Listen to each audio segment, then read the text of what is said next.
បរោះគាត់ម្នាក់គាត់មានជំងឺចម្លែកមួយឲ្យតែឃើញស្រីស្អាតច្រមុះគាត់នឹងលូតវែងធ្វើឲ្យគាត់ខ្មាស់គេជាខ្លាំងគាត់ក៏បានយកខ្នាយមកគ្រប់ច្រមុះរបស់គាត់ខ្លាចប្រពន្ធឃើញហើយនឹងវាយគាត់តែមិននឹកស្មានថាគីលានុបដ្ឋាយិកាបានធ្វើឲ្យធ្លាក់ប្រដាប់ស្ដាប់ចង្វាក់បេះដូងពេលនាងអន់រើសពេលបរោះឃើញភ្លាមច្រមុះក៏លូតវែងរហូតធ្លីខ្នើយឃើញដូចនេះប្រពន្ធទ្រាំមិនបានក៏ត្រហោយហើយដើរចេញទៅ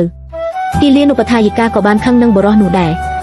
ហើយនឹងបានស្ដីបន្ទោសគាត់ទៀតផងតែបរោះបាននិយាយថាគាត់ក៏មិនចង់ចឹងដែរវាមិនមែនជាកំហុសគាត់ឡើយគីលានុបដ្ឋាយិកាទ្រាំមិនបានក៏យកទឹកមួយកែវជិះទៅច្រមុះនោះពេលនោះច្រមុះក៏បានរួមខ្លីទៅវិញតែភ្លាមនោះបរោះនោះបានឃើញនាងយកខ្សែក្រវ៉ាត់រឹតច្រមុះរបស់គាត់ពេលរួចរាល់ហើយគីលានុបដ្ឋាយិកាក៏នឹកឃើញដល់នារីដែលខូចចិត្តនាងជាប្រពន្ធកំពុងឆ្លោះកញ្ចក់នឹងសោកសៅជាខ្លាំង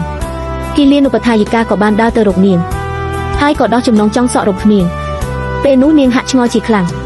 គីលានុបដ្ឋាយិកាក៏បានយកប្រអប់គ្រឿងសម្អាងរបស់នាងចេញមកដំបងលាបម៉ាស្ការ៉ាលើរោមភ្នែករបស់នាងបន្ទាប់ក៏យកខ្មៅដៃគូចិញ្ចាមដើម្បីគូចិញ្ចាមឲ្យនាងព្រោះតែនាងរង្វង់ភ្នែករបស់នាងខ្មៅពេកដូច្នេះហើយក៏កំសៅលាបគ្រប់វាបន្តិចចុងក្រោយក៏លាបក្រែមក្រហមលើបបូមាត់នាងបន្ទាប់មកឲ្យនាងមើលកញ្ចក់នាងក៏បានភ្ញាក់ផ្អើលនឹងខ្លួនឯងហើយក៏មានជំនឿចិត្តឡើងវិញតែគីលានុបដ្ឋាយិកាមានអារម្មណ៍ថាខ្វះបន្តិចទៀតរួចក៏ដោះសម្លៀកបំពាក់ពេលនោះបរោះកំពុងអំក្បាលពិចារណារំពេចនោះគាត់ឃើញប្រពន្ធរបស់គាត់បានស្លៀកសម្លៀកបំពាក់របស់គីលានុបដ្ឋាយិកាឈរនៅចំពោះមុខគាត់ធ្វើឲ្យគាត់រំភើបយ៉ាងខ្លាំងហើយច្រមុះរបស់គាត់ក៏លូតរហូតរបូតខ្សែក្រវ៉ាត់ចំណែកនារីយើងពេលឃើញប្រតិកម្មប្តីដូច្នេះនាងសប្បាយចិត្តហើយក៏ធ្វើការវះកាត់តែម្ដង